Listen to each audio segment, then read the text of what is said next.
الحمد لله نحمده ونستعينه ونستغفره ونعوذ بالله من شرور أنفسنا وسيئات أعمالنا من يهده الله فلا مضل له ومن يضلل فلا هادي له وأشهد أن لا إله إلا الله وحده لا شريك له وأشهد أن محمدا عبده ورسوله أما بعد فإن خير الحديث كتاب الله وخير الهدي هدي محمد صلى الله عليه وسلم وشر الأمور محدثاتها وكل محدثة بدعة وكل بدعة ضلالة وكل ضلالة في النار.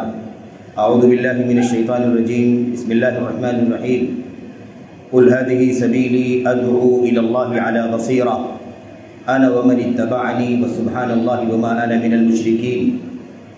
وقال النبي صلى الله عليه وسلم من يريد الله به خيرا يفقهه في الدين. وقال النبي صلى الله عليه وسلم إن من أشراط الساعة أن يلتمس العلم عند الأصاغر او كما قال النبی صلی اللہ علیہ وسلم. برادران اسلام، دینی اور دلی بھائیوں، نوجوان دوستوں، احباب اور بزرگوں، قابل احترام ماں اور بہنوں، عزیز بچوں، اللہ تبارک و تعالیٰ نے آخری دین، آخری نبی محمد رسول اللہ صلی اللہ علیہ وسلم کے ذریعے سے دنیا میں انسانیت تک پہنچایا. آخری نبی محمد رسول اللہ صلی اللہ علیہ وسلم نے 23 سالہ دور نبوت میں اسے پوری امانت کے ساتھ، دیانت داری کے ساتھ، نصح اور خیرخواہی کے ساتھ اللہ تبارک و تعالیٰ کی راہ میں ہر طرح سے مضبوط بھرپور جہاد کے ذریعے سے، زبان سے، اسی طریقے سے حسب ضرورت جہاد کے جتنے مراتب اور درجات ہو سکتے ہیں تمام مراتب کے ذریعے سے اس دنیا کے اندر اللہ تبارک و تعالیٰ کے دین کو پہنچائے.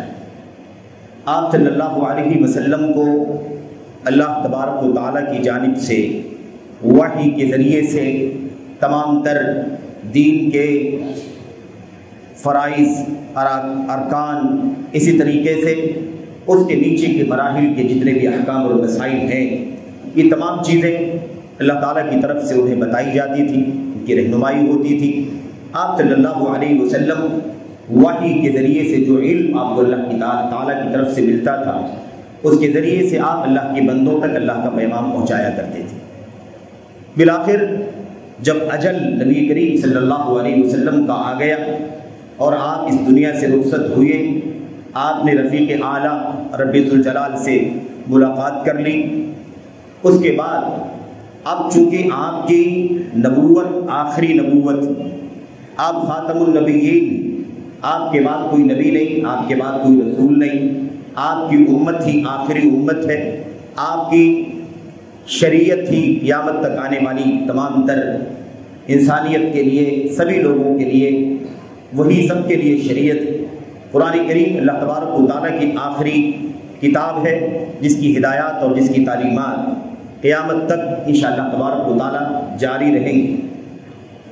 اب یہ جو مشن نبی کریم صلی اللہ علیہ وسلم کا تھا کہ اللہ تبارک و تعالیٰ نے آپ کو وداعیا الی اللہ باذنہ وسراجا منیرا، ہم نے آپ کو، اللہ تبارک و تعالیٰ نے آپ کو انسانوں کی طرف اللہ تبارک و تعالیٰ کے دین کا داعی بنا کر کے بھیجا تھا.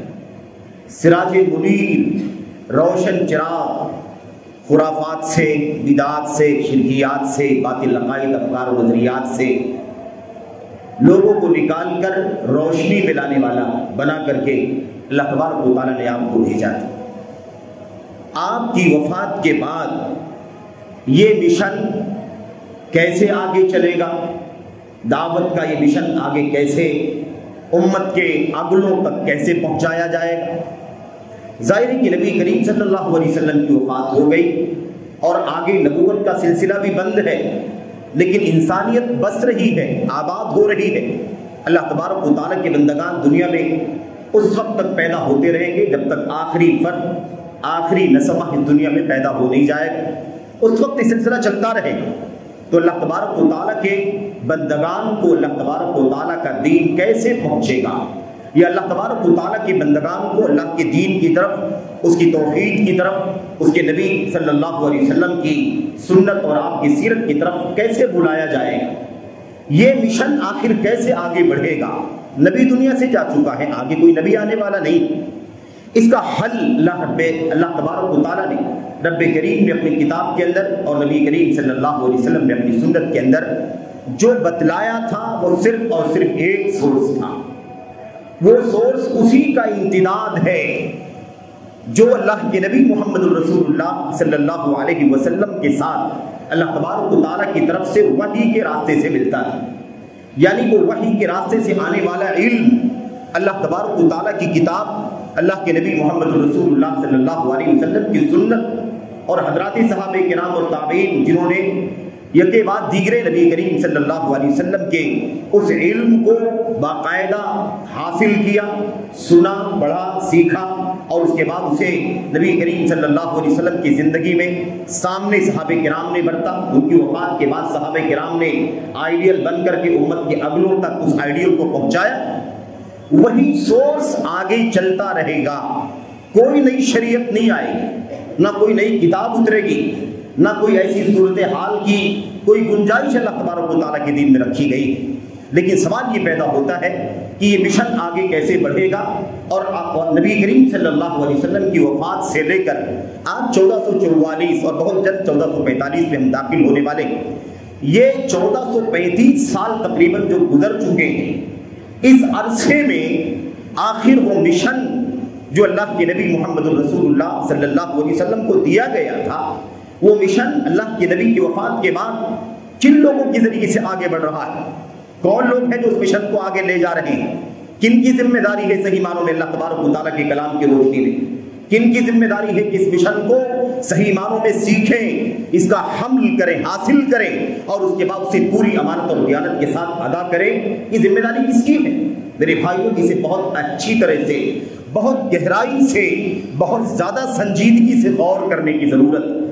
ورنہ اگر ہم نے اس کو غور نہیں کیا تو وہ جو سورس اللہ کے نبی محمد الرسول اللہ صلی اللہ علیہ وسلم کا تھا کہ آپ جب تک زندہ رہے آپ پوری امت کا مرجع بنے ہوئے تھے، اور آپ کی وفات کے بعد کون لوگ مرجع بنے اس دین کا، کون لوگ اس دین کے داعی بن گئے، کون لوگ اس دین کے معلم بنے، کون لوگ اس دین کے مبلغ رہے، کون لوگ اس دین کو پوری امانت داری دیانت داری کے ساتھ لوگوں تک پہنچاتے رہے، وصیت کے ذریعے سے، نصح کے ذریعے سے، خیر خواہی کے ذریعے سے اس پیغام کو آگے لے جانے والے کون لوگ تھے؟ ہمیں یہ بہت اچھی طرح سے سمجھنے اور جاننے کی ضرورت ہے. میرے بھائیوں، اللہ کے کلام کی آیات میں اللہ کے نبی محمد الرسول اللہ صلی اللہ علیہ وسلم کی حدیث میں اس حوالے سے بہت ساری باتیں ہیں، بہت ساری تفصیلات ہیں، اور ہو کیوں نہ ہو، ہونا ضروری ہے، اس لیے کہ اللہ تبارک و تعالیٰ نے اپنے بندوں کو اس بات کی ضمانت دی ہے کہ یہ جو سچا دین قرآن کی شکل میں اترا ہے اور اللہ کے نبی صلی اللہ علیہ وسلم کی سنت کی شکل میں اترا ہے، یہ آخری دن تک، آخری صبح تک قیامت کی باقی رہے گا. ہر طرح کی مخالفتیں، ہر طرح کی دشمنیاں، ہر طرح کی بغاوتیں، ہر طرح کی داخلی خارجی سازشیں، شعوری غیر شعوری انداز کے پروپیگنڈے چلتے رہیں گے، لیکن یہ دین قیامت کی صبح تک صحیح معنوں میں سچ مچ باقی رہے گا. اس کی وجہ یہ ہے کہ اگر یہ دین سچ مچ باقی نہ رہے گا تو پھر آگے آنے والوں کے اوپر اللہ تبارک و تعالیٰ کی حجت کیسے قائم ہوگی؟ اللہ تبارک و تعالیٰ کے دین کو صحیح معنوں میں اگر آنے والی نسلیں نہیں پائیں گی تو اللہ تبارک و تعالیٰ کے یہاں وہ آخر کیا پیش کریں گی، کیا کہیں گے اللہ تبارک و تعالیٰ کے سامنے؟ یہ حجت قائم ہو اللہ تبارک و تعالیٰ کے بندگان پر، اس لیے ضمانت ہے کہ قرآن کریم آخری وقت تک سلامت رہے گا.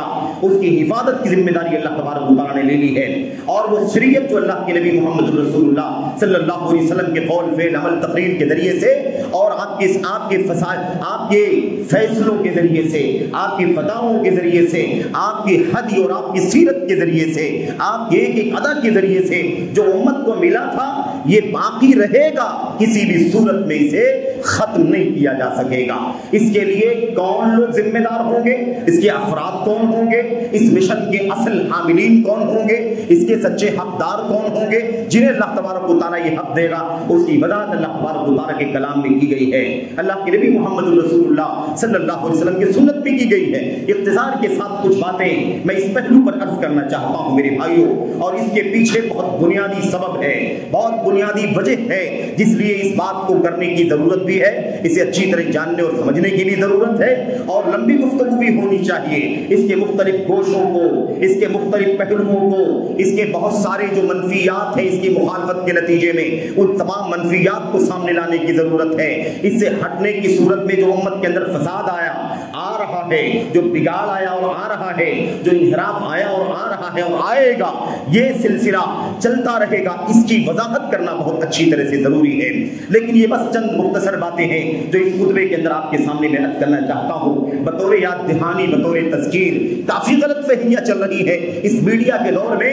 غلط فہمی کا پھیل جانا کوئی تعجب کی بات نہیں ہے, کیونکہ اس میڈیا کے اندر جو زیادہ شور مچا لے جاتا ہے وہی سچا بن جاتا ہے, جو زیادہ پروپیگنڈا کر لے جاتا ہے وہی سب سے زیادہ حقدار بن جاتا ہے. جو اس معاملے میں خاموش رہ جائے, ریاکاری سے بچے, دکھاوے سے بچے, شریعت کے اصولوں پر اپنے آپ کو پوری مضبوطی کے ساتھ قائم رکھ کر دین و دعوت کا کام کرے, وہ پیچھے رہ جاتا ہے میرے بھائیوں, اس لیے غلط فہمی کا شکار ہو جاتے ہیں. ہمارا آپ کا ذہن جو عام طور پر بنتا جا رہا ہے وہ میڈیائی انداز کا ذہن ہے, پروپیگنڈے والے انداز کا ذہن ہے, دعایات کی سوچ بنتی چلی جا رہی ہے. جیسے دنیا کے معاملات میں ہم دعایات کو, پروپیگنڈوں کو اتنی اہمیت دیتے ہیں کہ جو چیز کا شہرہ ہو جائے وہی حق بن جائے, جس چیز کا چرچا ہو جائے وہی معتبر بن جائے, ایسے ہی ہم نے دین کو بھی سمجھ رکھا ہے کہ جس چیز کا چرچا ہو جائے, جس چیز کا چلن ہو جائے, جس چیز کا پروپیگنڈا کرنے والوں نے کر رکھا ہو اسی کو حق سمجھ لیا جائے. یہ جی کو غریب فتنہ ہے میرے بھائیوں. تو میں عرض کر رہا تھا کہ اللہ تبارک و تعالیٰ کے کلام کی آیتیں, اللہ تبارک و تعالیٰ فرماتا ہے یا ایھا الذین آمنوا اطیعوا اللہ واطیعوا الرسول واولی الامر منکم فان تنازعتم فی شیء فردوہ الی اللہ والرسول. بالکل مختصر بات کرنی ہے. اے ایمان والو, اللہ تبارک و تعالیٰ کی اطاعت کرو, رسول صلی اللہ علیہ وسلم کی اطاعت کرو, اور اپنے ذمہ داروں کی اطاعت کرو, اولو الامر کی اطاعت کرو. آیت کریمہ اٹھا کر کے دیکھو, حضرت عبداللہ ابن عباس رضی اللہ تعالیٰ عنہ, حضرت جابر بن عبداللہ رضی اللہ تعالیٰ عنہ, حضرت مجاہد تابعی جو مفسر ہیں وہ, ایسے حضرت ابو العالیہ رحمۃ اللہ علیہ اور دیگر مفسرین کے لمبی ٹیم صحابہ اور تابعین سمیت آپ کو اس آیت کریمہ کی تفسیر میں یہ بات کہتی ہوئی ملے گی کہ وَأُولُو الْأَمْرِ سے مراد علم والے, فقہ والے ہیں. اس سے مراد اولو العلم ہیں, اہل العلم ہیں, اہل الفقہ ہیں. اللہ تبارک و تعالیٰ اطاعت کا حکم دے رہا ہے, اللہ تعالیٰ اپنی, اور اطاعت کا حکم دے رہا ہے نبی کریم صلی اللہ علیہ وسلم کی.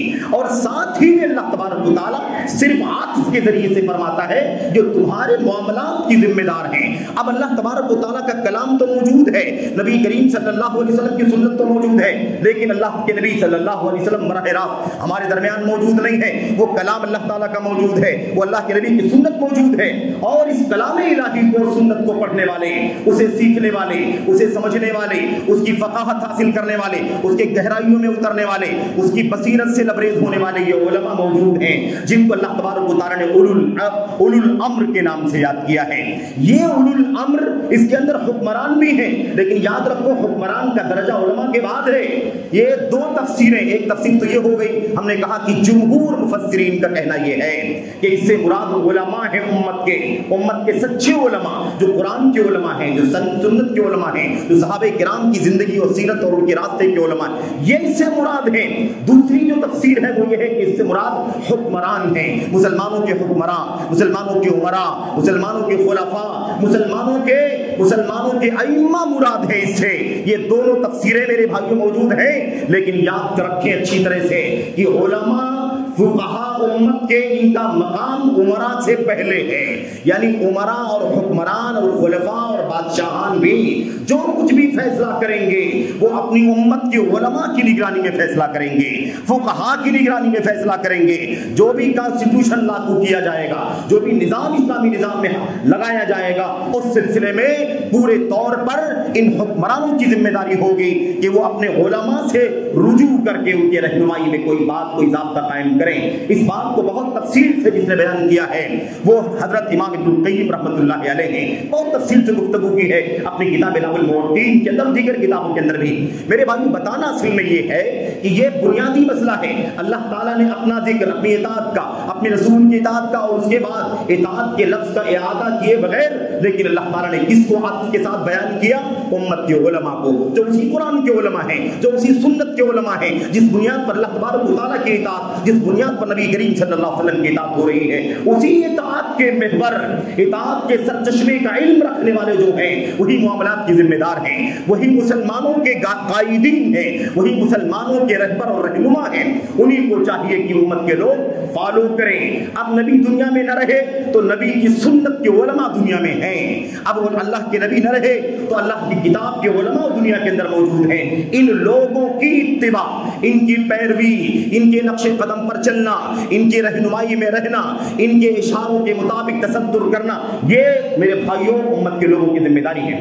اللہ کے کلام کی آیت کریمہ کے علاوہ، اللہ کے اس آیت کریمہ کے علاوہ دوسری آیت کریمہ میں، اب آپ یہاں پر دوسرا پہلو سمجھیں، اب اس آیت کریمہ میں علم کی بات چلی ہے، علم والے، فقہ والے۔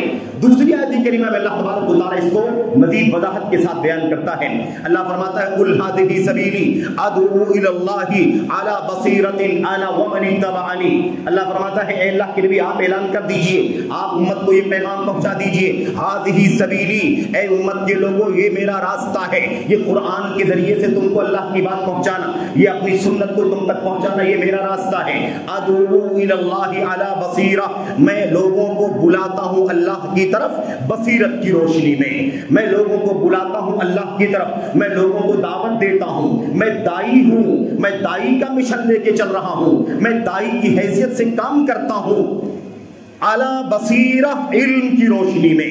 یہاں پر اللہ تبارک و تعالیٰ نے قرآن کریم کی آیت کریمہ میں دعوت اور علم کو اکٹھا کر کے اس بات کو واضح کر دیا کہ وہ جو دعوت کا کام کرنا ہے، جو نبی کی وفات کے بعد اس امت کے آنے والوں کو اللہ کا دین پہنچانا ہے یا آنے والوں کو اللہ کے دین کی طرف بلانا ہے، یہ کام علم کی روشنی میں ہوگا۔ علم اور دعوت کو اکٹھا کر دیا رب ذوالجلال نے۔ اللہ کے نبی محمد رسول اللہ صلی اللہ علیہ وسلم کی زبانی اعلان کرنے کے لیے کہا گیا، اور کوئی یہ نہ کہے کہ یہ معاملہ اللہ کے نبی کے ساتھ خاص ہے۔ اللہ کے نبی صلی اللہ علیہ وسلم نے فرمایا انا ومن اتبعنی، یہی میرا مشن ہے، میں اللہ کی طرف بلاتا ہوں علم کی روشنی میں، میں بھی یہی علم کی روشنی میں بلاتا ہوں، اور میرے متبعین اور پیروکار بھی اللہ تبارک و تعالیٰ کے بندوں کو علم کی روشنی میں دعوت دیتے ہیں۔ دعوت کا کام نبی بھی علم کی روشنی میں کرتا ہے، دعوت کا کام نبی کے امتی، نبی کے متقین بھی علم کی روشنی میں کریں گے۔ یہ اللہ کے کلام کی آیت کریمہ کا خلاصہ ہے۔ ایک بات تو یہ کہ انبیاء کے نبی علیہ السلام کے بعد اب اس علم کے وارث علماء ہیں۔ اس علم کے وارث کون ہیں؟ علماء ہیں۔ اور دوسری بات یہی جو علماء وارث ہیں نبی کے علم کے، کتاب کے علم کے، سنت کے علم کے، صحابہ کی سیرت کے علم کے، یہی علماء اسی علم کی روشنی میں اللہ تبارک و تعالیٰ کے بندوں کو اللہ کے دین کی طرف بلائیں گے، اللہ تبارک و تعالیٰ کے دین کو اللہ کے بندوں تک پہنچائیں گے۔ یہ بہت بنیادی نقطہ ہے، اپنی سمجھ میں اپنے پلے باندھ لو، اپنی فہم کا حصہ بنا لو، اور اس سے کبھی بھی ادھر ادھر ہونے کی کوشش نہ کرنا۔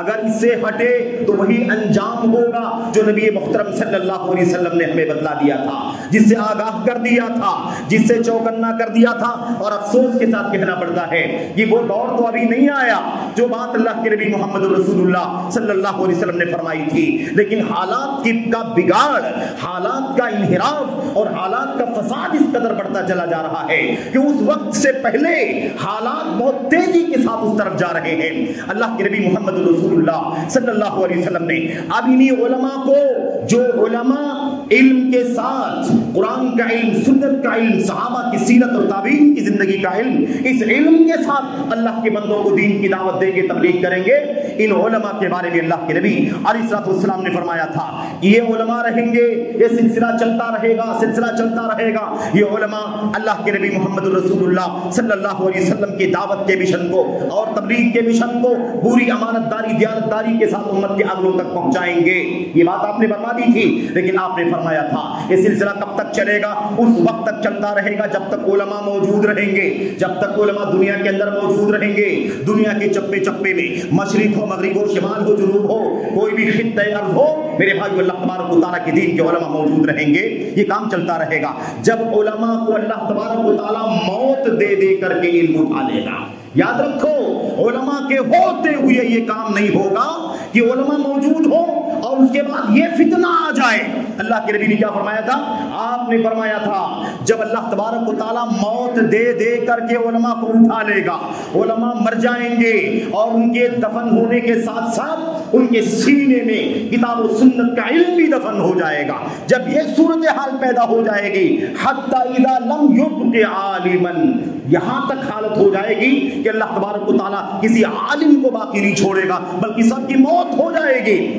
اب اس کے بعد لوگ مجبور ہو جائیں گے، علماء ہیں نہیں، نبی کا مشن چلانے والے، نبی کے مشن کو جاننے والے، نبی کے مشن کی دعوت دینے والے نہیں رہ گئے۔ اب کس سے رجوع کریں؟ کس سے حلال و حرام پوچھیں؟ کس سے عقیدہ جانے؟ کس سے سنت جانے؟ کس سے دین کی کس سے پوچھ کر صحیح ستھری زندگی گزارے؟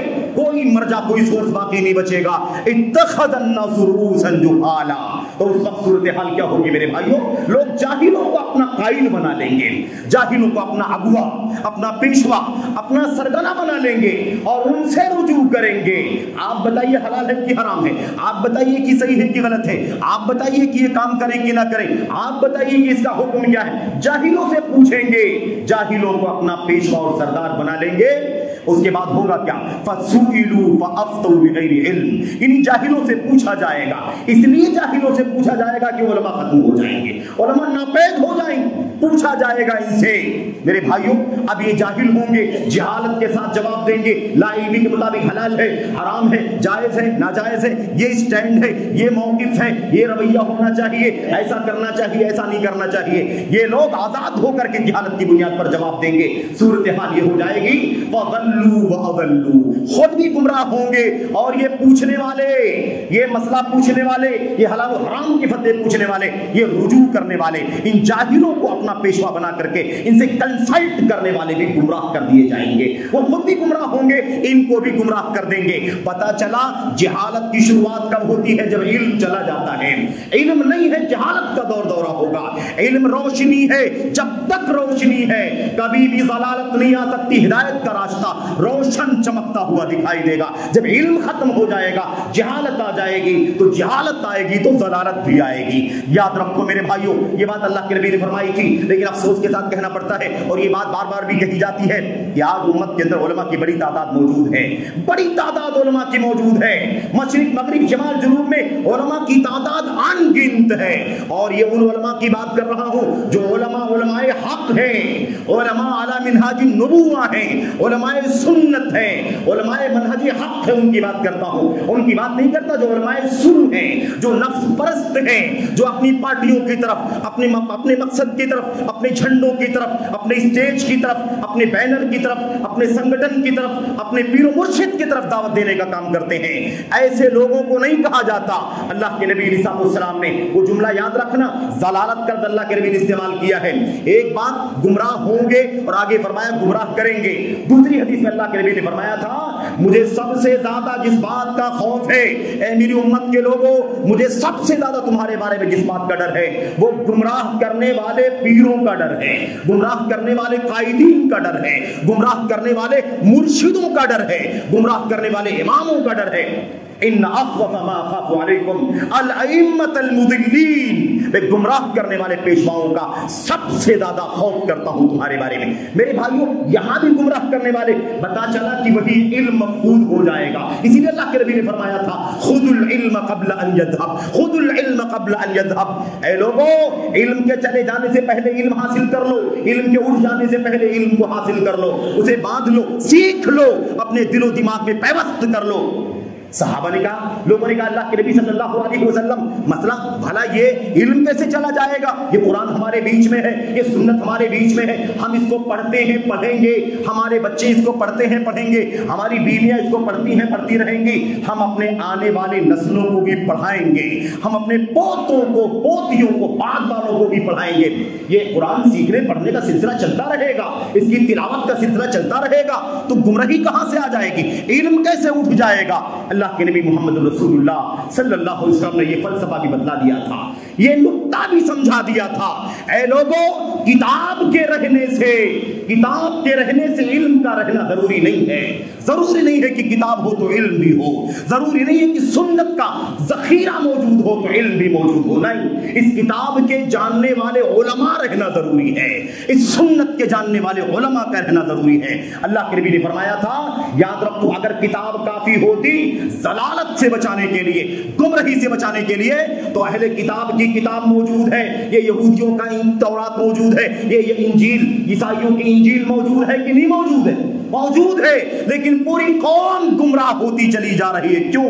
اس لیے کہ اس تورات کے سچے علماء چلے گئے، اس انجیل کے سچے علماء ختم ہو گئے، اس لیے یہ دونوں قومیں تورات اور انجیل کے ہونے کے باوجود، رہنے کے باوجود بھی گمراہی کے راستے پر چلی گئی۔ اس لیے اللہ کے نبی نے فرمایا انما ذهاب العلم ذهاب حملته، سچ میں جان لو، اچھی طرح سے سمجھ لو، حقیقت میں علم کا اٹھنا علماء کا اٹھ جانا ہے، علم کا ختم ہونا کتابوں کا ختم ہو جانا نہیں ہے، بلکہ علم کا ختم ہو جانا علماء کا ختم ہو جانا ہے۔ آج افسوس کے ساتھ کہنا پڑتا ہے، اللہ کے نبی محمد رسول اللہ صلی اللہ علیہ وسلم نے بڑی صراحت کے ساتھ وہ مشہور حدیث کے اندر آپ نے فرمایا تھا وَإِنَّمَا الْعُلَمَاءُ وَرَثَةُ الْأَنْبِيَاءِ وَإِنَّمَا الْعُلَمَاءُ وَرَثَةُ الْأَنْبِيَاءِ، حقیقت میں علماء ہی نبیوں کے وارث ہیں۔ میرے بھائیوں، علماء نبیوں کے وارث ہیں، اس لیے کہ وراثت جس بات کی، جس چیز کی وراثت ہے وہ علم ہے۔ نبیوں کے پاس دولت نہیں، نبیوں کے پاس مال نہیں، نبیوں کے پاس منصب نہیں، نبیوں کے پاس شہرت نہیں، نبیوں کے پاس پاپولرٹی نہیں، بلکہ نبیوں کے پاس علم کی وراثت تھی۔ جو لوگ علم حاصل کریں گے وہ نبیوں کے وارث بن جائیں گے، اور اسی بات کو اللہ کے نبی صلی اللہ علیہ وسلم نے فرمایا تھا، آپ نے فرمایا تھا فمن اخذه اخذ بحظ وافر، جو اس وراثت کو حاصل کرے گا، علم کی میراث کو، نبی کی میراث علم کتاب ہے، نبی کی میراث علم سنت ہے، اس کو جس نے سب سے زیادہ حاصل کیا اس نے بہت بڑا حصہ حاصل کر لیا۔ اور اسی بات کو اللہ کے نبی محمد رسول اللہ صلی اللہ علیہ وسلم نے فرمایا تھا مَن يُرِدِ اللَّهُ بِهِ خَيْرًا يُفَقِّهْهُ فِي الدِّينِ، اللہ جس کا بھلا چاہتا ہے اسے دین کا عالم بنا دیتا ہے، اللہ جس کا بھلا چاہتا ہے اسے دین کی فقہ عطا فرما دیتا ہے، اسے فقیہ امت بنا دیتا ہے، دین کا فقیہ بنا دیتا ہے۔ جس کا اللہ تعالیٰ بھلا کرنا چاہتا ہے اس کو دین کا عالم اور فقیہ بناتا ہے، اس کو دولت مند نہیں بناتا، اس کو شہرت والا نہیں بناتا، اس کو منصب والا نہیں بناتا، اس کو دنیا دار نہیں بناتا، اس کو دنیا کے مختلف معیاروں پر نہیں فائز کرتا، بلکہ اسے اللہ تبارک و تعالیٰ اپنے دین کا فقہ اور دین کا علم عطا فرما دیتا ہے۔ یہ بات میں اس لیے کہہ رہا ہوں میرے بھائی، اس لیے نہیں کہ آپ کے پاس یہ باتیں نہیں آئی ہیں، بار بار آئی ہیں اور آتی رہتی ہیں، لیکن یاد دہانی تذکیر ضروری ہے۔ آج امت کے اندر یہ فتنہ پیدا کیا جا رہا ہے کہ یہ جو دین کی دعوت کا مشن ہے، دین کی دعوت کا مشن، اس علم کو پہنچانے کا مشن، دین کی تبلیغ کا مشن، دعوت کا مطلب ہوتا ہے بلاؤ لوگوں کو اللہ کی کتاب اور نبی کی سنت کی طرف، تبلیغ کا مطلب ہوتا ہے اس قرآن کی آیت کو، نبی کی سنت کو پہنچاؤ امت تک۔ میرے بھائیوں، یہ جو مشن ہے نا، یہ مشن آج کل دوسرے لوگوں نے ہتھیانے کی کوشش کر لی ہے، اس پر ڈاکے ڈالنے کی کوشش کی ہے۔ کوئی شہرت کے نام پر اس کا حقدار بننے کی کوشش کرتا ہے، کوئی اپنی عقل پرستی کے نام پر، کوئی سینٹر وینٹر کھول کر کے، کوئی میڈیا کے دوش پر فائز ہو کر کے، اور کوئی شاذ غریب منکر باتیں لا کر کے یہ پروف کر کے کہ دعوت کا کام کرنے کے لیے علماء کی ضرورت نہیں ہے۔ علماء دین کی دعوت کا کام کون کرے گا؟ کوئی بھی کرے گا، کوئی بھی کر سکتا ہے، دائی کوئی بھی بن سکتا ہے، اس کے لیے علم کی ضرورت نہیں۔ اس کو پروف کرنے کی نوبت آ گئی ہے میرے بھائیوں، پستی کا اس سے زیادہ اور ہم کیا کہہ سکتے ہیں میرے بھائیوں؟ اس سے زیادہ پستی کیا ہو سکتی ہے؟ قرآن چلا کے کہہ رہا ہے، نبی کی سنت چیخ چیخ کے کہہ رہی ہے، یہ جو مشن ہے قرآن و سنت کا، اسے علم والے آگے پہنچائیں گے۔ جو قرآن کا علم حاصل کریں، سنت کا علم حاصل کریں، صحیح معنوں میں علم والے ہو جائے، وہی دائی ہوں گے۔ دائی کون ہوگا؟ جو عالم ہوگا۔ اب لوگ کہتے ہیں کیا ہم کو معلوم ہے نماز پڑھنا چاہیے تو نہ بتائیں، کیا ہم کو معلوم ہے جھوٹ نہیں بولنا چاہیے تو کیا نہ بتائیں؟ اسے کون منع کرتا ہے؟ لیکن کیا آپ اسٹیج لگا کر کے عالم، دائی، فقیہ، خطیب، مقرر، مفتی بن جائیں گے؟ کون منع کرتا ہے اس سے کہ جس کو جتنا پتا ہے اتنا بتا دے؟ ہر باپ اپنے بچوں کو بتلاتا ہے، ہر ماں اپنے بچے کو بتلاتی ہے، ہر آدمی اپنے بھائی کو بھلائی بتا دیتا ہے۔ اس کا مطلب وہ دائی اور عالم اور مفتی نہیں ہو جاتا۔ میرے بھائیوں سمجھنے کی بات ہے، خالت ملت کر کے دنیا کو گمراہ کرنے کی، ورگلانے کی کوشش کی جا رہی ہے۔ میرے بھائیوں اب اللہ تبارک و تعالیٰ کا کلام کہتا ہے، اے اللہ کے نبی علیہ السلام آپ کہہ دیجئے کہ میں بھی اور میرے متبعین سب علم کی روشنی میں اللہ کے دین کی دعوت دیتے ہیں۔ اور آج جوہلا کا طبقہ اٹھ کھڑا ہوا ہے، نادانوں کا طبقہ اٹھ کھڑا ہوا ہے، جذباتیوں کا طبقہ اٹھ کھڑا ہوا ہے، نہ علم سے رشتہ ہے، نہ علماء سے رشتہ ہے، نہ جمعیت جماعت سے ان کا کوئی تعلق ہے۔ ہر آدمی منمانی اسٹیج سجا رہا ہے، ہر آدمی بینر لگا رہا ہے، ہر آدمی رسید چھاپ کر کے چندے کر رہا ہے اور اپنے مشن کو حق اور سچ ثابت کر رہا ہے، اور جماعت کے مشن کو، علماء کی دعوت کے مشن کو، مساجد کے قیام کے مشن کو، مدارس کے قیام کے مشن کو کنڈم کرنے کی کوشش کر رہا ہے۔ گلی گلی کے اندر سینٹر چل رہے ہیں میرے بھائیوں، اور اس بات میں سارے جوہلا کے سینٹر مشترک ہے، شامل ہیں کہ اصل مشن کو کنڈم کرنے کا کام کرتے ہیں۔ مساجد قائم کرنا، کہتے ہیں مساجد کتنی قائم کرو گے؟ مساجد قائم کرنے کی کیا ضرورت ہے؟ بہت مسجدیں ہو چکی ہیں۔ مدرسے کتنے قائم کرو گے؟ اتنے سارے مدرسے ہو چکے ہیں۔ اب آپ سوچتے ہوں گے، سنجیدہ آدمی سوچتا ہوگا کہ بھائی اگر مساجد مدارس نہیں قائم کریں گے تو اللہ کے دین کا علم کہاں سے آئے گا؟ یہ دعوت کا مشن کہاں سے آگے بڑھایا جائے گا؟ سوچتا ہوگا سنجیدہ آدمی۔ میرے بھائیوں پھر آخر کیا قائم کرنا چاہیے؟ تو کالج بڑے بڑے قائم کرنے کی ضرورت ہے۔ زکوٰۃ کی رقم مدرسے میں کیوں لگاتے ہو؟ بڑے بڑے کالج قائم کرنے کے لیے زکوٰۃ دو، بڑے بڑے ہاسپٹل قائم کرنے کے لیے زکوٰۃ دو۔ حیا نہیں آتی؟ محمد الرسول اللہ صلی اللہ علیہ وسلم نے جب مدینے کی دھرتی پر پہلی بار قدم رکھا تھا، ہجرت کرنے کے بعد، ہجرت میں آپ جب تشریف لے گئے تھے، تو آپ نے پہلا جو قدم اٹھایا، آپ نے اپنی دعوت کا، نبوت کا، رسالت کا منصب پورا کرنے کے لیے مدینے کی دھرتی پہ جو پہلا کام کیا تھا وہ کون سا کالج تھا؟ مجھے بتاؤ ذرا، کون سا کالج تھا، کون سا ہاسپٹل تھا؟ وہ مجھے بتاؤ۔ پہلی اینٹ جو رکھی گئی، اور اینٹ بھی میسر نہیں تھی میرے بھائیوں، اس وقت تو یہ بھی حالت تھی، قسم پرسی کا عالم یہ تھا، نبی کو یہ بھی نہیں معلوم کہ مدینہ پہنچا ہوں، رات کہاں میری گزرے گی، کھانا کہاں کھاؤں گا، بستر مجھے ملے گا یا نہیں ملے گا۔ قدم رکھتے ہی آپ نے بنیاد رکھی تھی، تو اس مسجد کی بنیاد رکھی تھی میرے بھائیوں، کیونکہ یہی دعوت کا مرکز ہے، یہی عبادت کا مرکز ہے، یہی تعلیم و تعلم کا سرچشمہ ہے۔ اور جب تک، سن لو کان کھول کر کے، جب تک یہ دین کے ادارے چل رہے ہیں، جب تک یہ مسجدیں قائم ہیں، تب تک اللہ تبارک و تعالیٰ کا دین قائم ہے۔ اگر اسے کنڈم کرنے کی کوشش کی گئی تو اس کا مطلب علماء کو بھی کنڈم کیا جائے گا، کیونکہ وہ تعلیم کی درسگاہیں، مدرسے، ادارے، وہاں سے علماء پیدا ہوتے ہیں، ان کا مشن اور ان کا وجود تم کنڈم کرنے کی کوشش کرتے ہو۔ جو یہ بات کرتے ہیں دعوت کا کام کرنے کے لیے علماء کی کوئی ضرورت نہیں، ہر ایرا گیرا جو بھی اسٹیج سجا لے، چیخ پکار کر لے، فلسفے بغار لے، عقل پرستی کی دعوت دے لے، وہ دعوت کو دائی بن کر کے گھومے۔ اسی لیے عجیب میرے بھائیوں، ایسے ایسے نااہل، ناکارے، کمزور، افسوس بھی ہوتا ہے اور حیا بھی آتی ہے۔ اور مجھے حقیقت میں آپ کو کیا بتاؤں، اللہ کے نبی محمد رسول اللہ صلی اللہ علیہ وسلم نے فرمایا تھا، ان من اشراط الساعۃ ان یلتمس العلم عند الاصاغر، قیامت کی نشانیوں میں سے ایک نشانی ہے کہ علم چھوٹے لوگوں کے پاس تلاش کیا جائے گا، چھوٹے بھائیوں کے پاس تلاش کیا جائے گا، چاہے وہ بدعتی ہو تو بھی اصاغر ہیں، چاہے وہ عقل پرست ہو تو بھی اصاغر ہیں، جوہلا ہو تو بھی اصاغر ہیں۔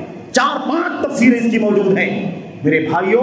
اللہ تبارک و تعالیٰ کی توحید کا یہ مشن، نبی کی سنت کا یہ مشن، اسے اللہ واسطے اپنی شہرت کے لیے، اپنی دنیا داری کے لیے کنڈم کرنے سے باز آ جاؤ، ورنہ تمہیں امت تاریخ معاف نہیں کر سکتی۔ ایک محاذ کھڑا کر دیا گیا ہے علماء کے خلاف میرے بھائیوں، اور ایسا لگتا ہے، اور یاد رکھو یہ جو طریقہ چل رہا ہے نا کہ ہر آدمی، ہر ایرا گیرا دائی بن کر کے، عالم بن کر کے، اسٹیج لے کر کے، ممبر پر آ کر کے اور دنیا کو رہنمائی کرنے کے لیے آج ٹھیکیدار بن چکا ہے۔ اس کا نتیجہ کیا نکلا؟